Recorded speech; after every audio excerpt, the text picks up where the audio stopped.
ওই বাহলুল পাগলটা দিয়ে বলে বাদশা হারুন রশিদ,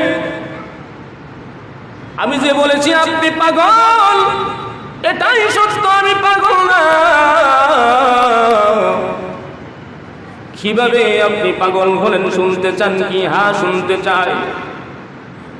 বাহলুল ডাক দিয়ে বলেন, বাদশা গো, আপনি যেই বিল্ডিং এর মধ্যে থাকেন, আপনার আগে ওই বিল্ডিং এ খেয়েছিল আমার দাদা। আপনার দাদা এখন কোথায়? ওই কবরস্থানে। আপনার দাদার পরে ওই বিল্ডিং এর মধ্যে কে বসবাস করত? আমার দাদার পরে আমার বাবা ওই বিল্ডিং এ বসবাস করত। আপনার বাবা আজকে কি ওই বিল্ডিং এর মধ্যে আছে কি? না, আমার বাবা আজকে ওই বিল্ডিং এর মধ্যে নাই। তাহলে কোথায়? ওই কবরস্থানের মধ্যে ঘুমায় আছে। বাদশা, আপনার হায়াত যখন শেষ হয়ে যাবে, ওই বাড়ি গাড়ির মালিক আপনি থাকবেন না, অন্য কেউ হবে, আমার ছেলে হয়ে যাবে। আপনার ছেলে যদি ওই বাড়ি গাড়ির মালিক হয়ে যায়, তাহলে আপনার লাশটাকে কি বাড়িতে অজ্ঞাত অবস্থায় রাখবে, না ঘর থেকে বের করে দিবে? হ্যাঁ, আমার লাশটা ঘরের ভিতরে রাখবে না। মানুষ মারা গেলে তার লাশটা কি ঘরের ভিতরে রাখা হয়? স্ত্রীও তার কাছে যায় না, সন্তানেরাও ওই লাশটার কাছে যায় না, ভয় লাগে। ঘরের ভিতর থেকে তাড়াতাড়ি বের করে দেয়। স্ত্রী একটা রাতের জন্য ওই স্বামীর পাশে থেকে অপেক্ষা করে না। এত বছর স্বামীর সাথে কাটালো, যখন রূপটা বের হয়ে গেছে, ওই মানুষটার নাম হয়ে যায় লাশ, আর মানুষ থাকে না। লাশ শব্দটা উচ্চারণ হয়ে গেলে ওই মানুষটার স্থান আর ওই বাড়িতে থাকে না। স্ত্রীও তার কাছে যাইতে ভয় করে, সন্তানেরাও তার পাশে থাকতে ভয় করে। বাদশা রে, আপনি যেই দিন দুনিয়া থেকে বিদায় হয়ে যাবেন, আপনাকে কি ওই বিল্ডিংয়ে অজ্ঞাত অবস্থায় রাখা হবে? না, অজ্ঞাত অবস্থায় রাখা হবে না, আমাকেও কবরের মধ্যে শাহিদ করে দেওয়া হবে। ওই বাহলুল পাগলা ডাক দিয়ে বলেন, বাদশা শুনে রাখো, 2 দিন কম বেশ আপনার ওই কবরের মধ্যে আসতে হবে। এই বাড়ির কোনো দাম নাই, গাড়ির কোনো দাম নাই, যেহেতু 2 দিন পরে আসতে হবে। আমি বাহলুল যদি মারা যাই, তাহলে আমার স্থানটাও ওই কবরের মধ্যে হবে। বাদশা গো, আপনি পাগল এই জন্য বলেছি, যেই বাড়ি আপনার চাটতে হবে, যেই গাড়ি আপনার চাটতে হবে, চিরস্থায়ী বাড়ি নয়। যেই চিরস্থায়ী বাড়ি সেটা হলো অন্ধকার কবর। ওই কবরের মধ্যে বৎসরের বৎসর থাকতে হবে। বাদশা, এই জন্যে আমি বাহলুল বাড়ি ছেড়ে দিয়া, ঘর ছেড়ে দিয়ে আমার আসল জায়গায় চলে এসেছি। আপনি এখনো নকল জায়গায় রয়েছেন। যেই ব্যক্তি আসল জায়গা ছেড়ে দিয়া নকল জায়গার মধ্যে থাকে, আসলে ওই ব্যক্তিটাই সবচাইতে বড় পাগল। যেই ব্যক্তি আসল বাড়ি ছেড়ে না, আসল বাড়ি ছেড়ে নকল বাড়িতে থাকে, সে ওই কি সবচাইতে বড় পাগল। কথাটা তার মনে আঘাত লাগছে। আসলেই তো ঠিক, পাগল যে কথা বলছে আসলেই ঠিক। আসলে বাহলুল মাজনুন, সে তো দুনিয়ার পাগল নয়, সে আখিরাতের পাগল। এই জন্য সে যে কথা বলে, আধ্যাত্মিক কথা বলে, আল্লাহর সাথে ডাইরেক্টলি তার সম্পর্ক। মুসলমান ভাইয়েরা আমার, ওই বাহলুল মাজনুন মাঝে মাঝে বাদশা হারুনুর রশিদের কাছে তার বিল্ডিং এর মধ্যে, মন্ত্রণালয়ের মধ্যে আসা যাওয়া করতেন। সিপাহীদেরকে ওই বাদশা হারুনুর রশিদ বলে দিয়েছেন, আমার কাছে যখন ওই বাহলুল পাগলা আসবে, তার কোনো পারমিশন লাগবে না, সাথে সাথে আমার কাছে পৌঁছাইয়া দিবে। তার সাথে উনি একটু মজা করেন। আসলেই তো যে ব্যক্তি দুনিয়ার দৃষ্টিতে আমরা যদি কোনো পাগল দেখি, পাগলের সাথে অনেক মানুষে মজা করে কি করে না? বাদশা হারুনুর রশিদও বাহলুল পাগলার সাথে অনেক সময় রসিকতা করতেন। যেই সময় মন খারাপ হয়ে যেত, ওই বাহলুলের সাথে মজা করলে, আনন্দ ফুর্তি করলে ওনার মনটা ভালো হয়ে যেত। দারোয়ানদেরকে ডাক দিয়ে বলেছে, আমার কাছে যখন ওই বাহলুল আসবে, তার জন্য কোনো পারমিশন লাগবে না, আমার ঘরে পৌঁছাইয়া দিবে। একদিন বাহলুল যখন ওই রাজমন্ত্রণালয়ের মধ্যে আসলেন, এসে দেখেন বাদশা হারুনুর রশিদ হাতের মধ্যে একটা লাঠি নিয়ে বসে আছে, লাঠিটা ঘুরাইতেছে। ওই বাহলুল ডাক দিয়ে বলেন, বাদশা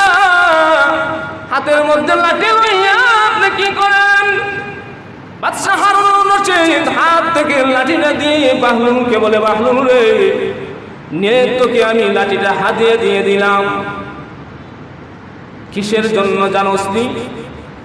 আমি চিন্তা করেছি দুনিয়ার সবচাইতে বোকা যে, বেকল যে, যার আকল নাই, ওই ব্যক্তিরে আমি ওই লাঠিটা হাতিয়ে দিব। আমি চিন্তা করেছি দুনিয়ার সবচাইতে আকলমন্দ ছাড়া যেই ব্যক্তি, আকলমন্দহীন যেই ব্যক্তি, তাকে দেওয়া হবে। আমি খুঁজে কোনো ব্যক্তিকে পাই না, তোকে পেয়েছি। তোর মতো বোকা আমার দৃষ্টিতে আর কেউ নাই, তোর কাছে লাঠিটা থাকো। আর তুই যদি তোর চাইতে আরো বোকা কোনো মানুষ পাস, তাহলে ওই মানুষকে ওই লাঠিটা তুই হাতিয়ে দিয়ে দিবি। কি মনে করেন মুসলমান ভাইয়েরা আমার? কিতাবের মধ্যে উল্লেখ করা হয়েছে ওই বাহলুল মাজনুন ওই লাঠিটা হাতের মধ্যে নিয়ে চলে গেছে। ওই লাঠিটা নিয়ে উনি লাঠিটা পাহারা দেয়। রাজার কাছ থেকে প্রাপ্য লাঠিটা বলেছে দুনিয়ার সবচেয়ে বোকা ব্যক্তি যদি পাই তাহলে ওই লাঠিটা তাকে হাতিয়ে দেওয়া হবে। এইভাবে বাহলুল মাজনুন ওই লাঠিটাকে পাহারা দিয়ে উনি দিন অতিবাহিত করেন। একদিন নয়, 2 দিন নয়, 1 বছর নয়, 2 বছর নয়, 3টা বছর যখন পার হয়ে গেছে, ওই 3 বছর পর্যন্ত বাহলুল মাজনুন ওই লাঠিটাকে পাহারা দিয়ে রাখে।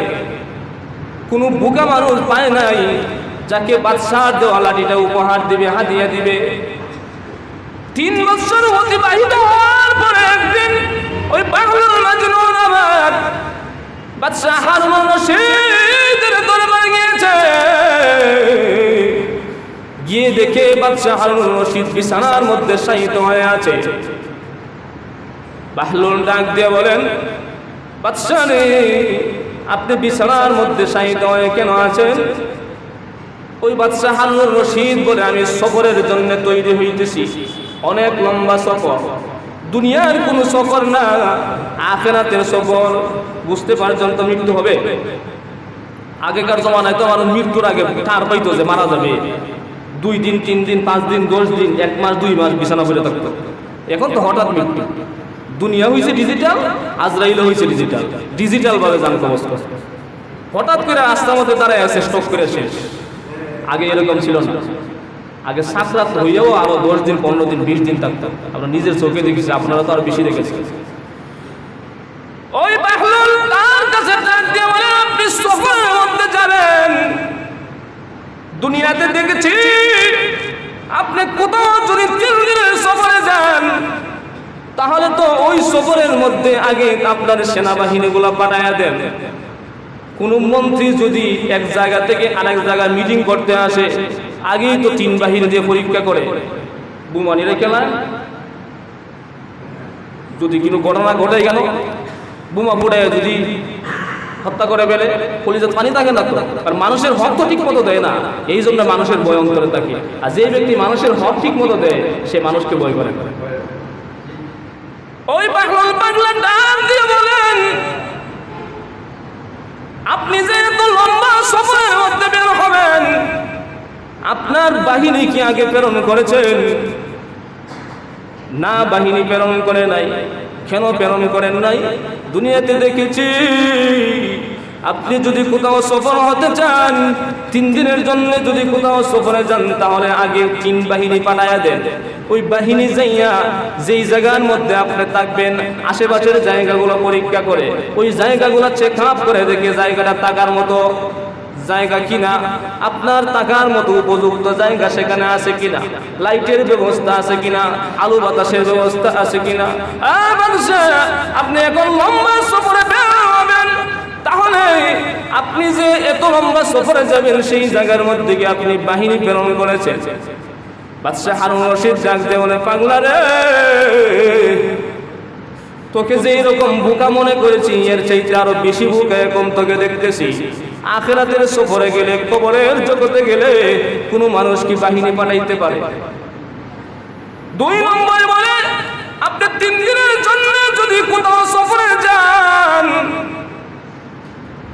টাকার ব্যবস্থা করার জন্য আগে আপনার টাকার জায়গাটা সিদ্ধান্ত করে দেওয়া হয় যেই জায়গার মধ্যে আপনি থাকবেন সেই জায়গার মধ্যে জাজিম কাঠ বালিশ এইগুলার ব্যবস্থা করে দেন। আপনি যেহেতু লম্বা সফরে বের হবেন, তাহলে সেই জায়গার মধ্যে গিয়ে আপনি এই কাঠ সোফাগুলো প্রেরণ করেছেন কি? না, এগুলো প্রেরণ করি নাই। এইগুলা তো প্রেরণ করা জায়গা না। খবরের জগতে কি বিছানা বানানো যায়? কথা বলেন না কেন?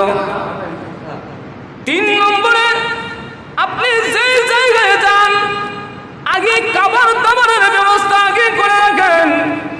আপনি যে এখন লম্বা সফরে বের হবেন সেই জায়গার মধ্যে যাইয়া কি খাবেন না খাবেন এগুলোর ব্যবস্থা করেছেন কি?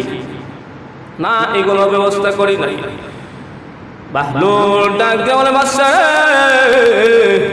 3 বছর আগে আমাকে একটা লাঠি দিয়েছিলেন আর বলেছিলেন আমার চাইতে যদি কোনো বুকা ব্যক্তি পাই ওই বুকা ব্যক্তিকে ওই লাঠিটা উপহার দিতে, হাদিয়া দিতে। 3 বছর পর্যন্ত তাম জায়গার মধ্যে ঘোরাফেরা করেছি, আমার চাইতে বোকা ব্যক্তি আর কাউকে পাই নাই।